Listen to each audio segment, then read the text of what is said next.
In our Bible study today from Mark chapter 14, verse 1 through 5. After 2 days was the feast of the Passover and of unleavened bread. And the chief priests and the scribes sought how they might take him by craft and put him to death. And they said, Not on the feast day, lest there be an uproar of the people. And being in Bethany in the house of Simon the leper, as he sat at meat, there came a woman having an alabaster box of ointment of spikenard, very precious. And she broke the base and poured it on his head. And there were some that had indignation within themselves, and said, Why was this waste of the ointment made?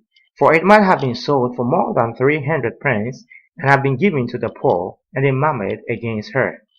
May the word of the Lord be blessed in our hearts, even as we allow the Holy Spirit to give us a meaning and interpretation of His word. This was the day of Passover, the feast of the Passover of unleavened bread. The scribes and chief priests had sought to kill Jesus. They had sought to take him by some craft and put him to death. But because it was a feast day, and because the people were there a lot, they decided not to kill him, but to allow. There was a woman who the Lord had had an encounter with before. There was a woman who had seen the gratefulness of the Lord, the graciousness of the Lord. There was a woman who had been forgiven her sins. There was a woman who had seen Jesus raise the dead. A woman who has seen Jesus heal the sick. A woman who has seen Jesus cared for the spiritually poor and the physically poor. The woman had contemplated of how to honor the Lord. She had thought over it over and over again. How can I honor this master? How can I appreciate all this the master had done for me? She looked into herself. She looked out of herself. She realized there was something she could do. If I could sell my house for the master to live in, I would. But the master will not sleep in my house because he's always on the way. What else can I do for the master? The woman thought. If I could cook for the master, all that I could do, the master will enjoy my food. But the master is not like that. He's always moving from house to house, visiting the poor and eating whatever he's offered. He is not a man who wants to eat sumptuously, but he's a man who will eat whatever is presented to him. He had thought, what else can I do for the master? No, the master had cared much for me and my brother and all the people around. What else can I do for the master? Probably I should sew the most expensive clothes for the master. But the master is not like a fashionable person like that. What else can I do for the master? Well, maybe I could sell all I have and give the money to the master. But the master is not a lover of money. Then as the woman was contemplating upon, the Lord of heaven laid upon her heart, and said the master is going to be killed pretty soon. And I'm needing a person to anoint him for his burial. I'm needing a person to anoint the master, to anoint the son for the burial.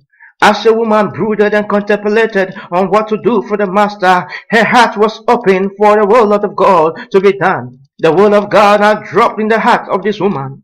And the father said unto the woman, I need someone to anoint my son for his burial. And as the thought dropped upon the heart of this woman, she never hesitated, immediately took the charge, sold everything she had, and bought a precious ointment to anoint the head of the master. As one desires to fulfill the will of God, the mind of God opens to that soul. As this woman fulfilled the will of the Father, the grace was given her to do that, to withstand the shame that awaited her. One thing we should note, that so far as we desire to do the Master's will, so far as we desire to do the Father's will, the mind of God will be open unto us, and the grace will be given to us to withstand any shame. This should tell us immediately we decide to do the Master's will, immediately we decide to do the Father's will. There will be Tobias and Sambalat who want to stop the will of the Father. The grace was given her, that though there will be scribes, though there will be chief priests to refute and censure her act, the grace had been given her. And as the woman allowed the will of the Father to drop into her heart, the Lord engraced her to sell everything she had and to go and find the precious ointment upon that land. The Lord ordered her steps, ordered her to the most precious ointment upon the land. The Lord gave her the grace to negotiate until her money could afford that most precious ointment of the land. The Lord ordered her steps to the where Jesus was, to go amidst the crowd, boldly come at the feet of Jesus Christ, stand tall and anoint the head of the Master Jesus Christ. Notwithstanding the eyeing of the people around, Notwithstanding the refusal of the people to step back because she was a woman, she endeavored to go through the crowd to anoint the head of the master. And as she anointed the head of the master, there were many who had said, "You are not supposed to be close to that master. You are a woman, you are defiled. You are defiled with blood man to man. You are not supposed to be as much close to the master." But she refused. She refused every opposition because she was of the Father's will to anoint the Son for his burial. She did that. Immediately she did that. Not only ended there, but she also sought, how can I wipe the feet of the master? But not with anything that I do not value, but with my own hair. My own hair I will wipe away the tears that have soiled the master's feet, the dust that had been on the master's feet. And so she did. Immediately the devil arose and said, "How could you make such a waste? Oh yes, they will criticize you not because they know what is good, but because there is evil in your hearts that will not allow the light to come to light. There's an evil that will not allow the work of the Father to be done." Yes, they rose. They rose and said, "How could you afford this waste, knowing that we could have sold it and for more than 300 pence, not given to the poor?" They murmured against her. You should stand tall and you should not give up, because there are many who will speak against you. There are many who will chastise you and censure you because you are about the Father's business. This lady had every cause not to get close to Jesus. The house of the master was not their house. The house was Simon's house. Probably she was not allowed to get close to the guest table.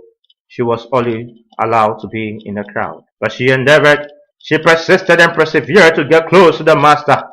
And then she poured that precious ointment for the master's head. This she did to honor the master. This she did because that's all she could do, as the Father inspired her to do that.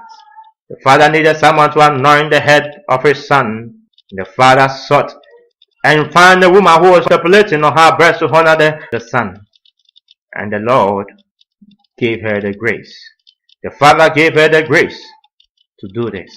God bless us even as we receive the understanding that when we desire to fulfill the Master's will, His mind is open to us. The grace is given us to withstand every censure, every rebuke, and every temptation, and every chastisement from man, until we have done the will of the Father. In Jesus Christ's name, amen.